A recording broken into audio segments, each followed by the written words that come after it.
Ito ang aking sariling version ng lasagna.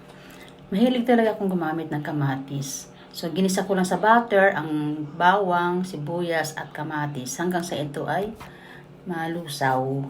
Saka ko inilagay ang karne. Dalawang klase ng karne ang nilagay ko rito. Isang pure na laman at saka yung may konting taba. Masarap naman talaga din ang taba sa mga sauce. So, wala akong ibang artificial flavoring guys ha. Ayan, una kong nilagay ang tomato paste.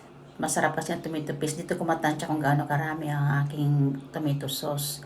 Nilagyan ko lang siya ng kuunting spaghetti sauce. Kunti lang, para lang magkaroon ng balance yung lasa. Hindi siya maasim. Saka ko nilagay ang tomato sauce. Hindi ko na naubos itong 1 kilong tomato sauce, guys. Ayan. Nilagyan ko lang siya ng kuunting tubig para mainin ko siya. Naglagay din ako ng Cajun seasoning. Wala kasi siya mga ibang herbs dito. Ito lang available. So, ito ang nilagay ko. Masarap ang mga herbs sa sauce. Yan. Hinalo ko lang siya hanggang sa makuha ko yung gusto niyang lapot. Ito na guys. Ang cheese sauce. Yan. Isang kutsarang butter sa isang kutsarang harina. Yun. Dahan-dahan lang ang paglagay ng gatas hanggang sa matanggal ang mga lumps. Yan. Dahan-dahan lang. Konti-konti. Saka ibuhos ang gatas na gusto mong ilagay. Yan. Saka lagyan ng paminta, nutmeg, pati na rin ang cheese, at saka asin. Matimplahan na rin kung anong gusto mong alat.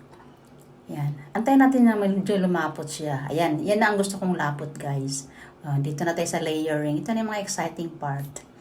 So, una natin lagyan ng red sauce ang pan para hindi dumikit yung pasta kapag ating i-bake. Ayan. Marami yung red sauce natin, guys. Ayan. Kaya dagdagan natin pa. Ayan. Unang layer. Sa unang layer, maglalagay ako dito ng white sauce mamaya pagkatapos ng red sauce. Para may lasa talaga, masarap talaga siya hanggang sa ilalim. Ayan. Punuin lang natin to ng red sauce. Ayan. Tsaka natin ilagay yung white sauce at cheese. Nilalagyan din natin ng cheese. Yung 3 uri ng cheese natin. Mozzarella, cheddar. Meron din akong quick melt na nakahanda. Pati doon sa cheese sauce natin, ganun ang ginawa ko. Yun din ang nilagay ko. Ito na. Lagyan na tayo ng white sauce. Susunod na natin ang mga cheese sa ibabaw. Ayan. Ito na yung last layer, guys. Nakagawa na tayo ng second, third layer. Ito na yung fourth layer natin. Ito na yung last layer. So, red sauce uli. Katapos ng red sauce, white sauce, punuin lang natin ng white sauce, saka natin budburan ng mga cheese.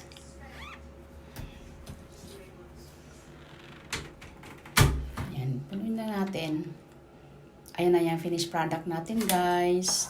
May mga cheese na siya sa ibabaw, ready for baking na siya. Ilalagay ko muna sa ref. Mamaya pagkakainin na, saka ko i-bake. Nung bandang hapon na, binake ko na siya. Mainit na talaga yan, guys. So, ready for eating. Ayan na. Ay, sample na kaagad. Ayan, masarap yan siya. As sure yan, walang mga artificial flavoring. Thank you for watching, guys.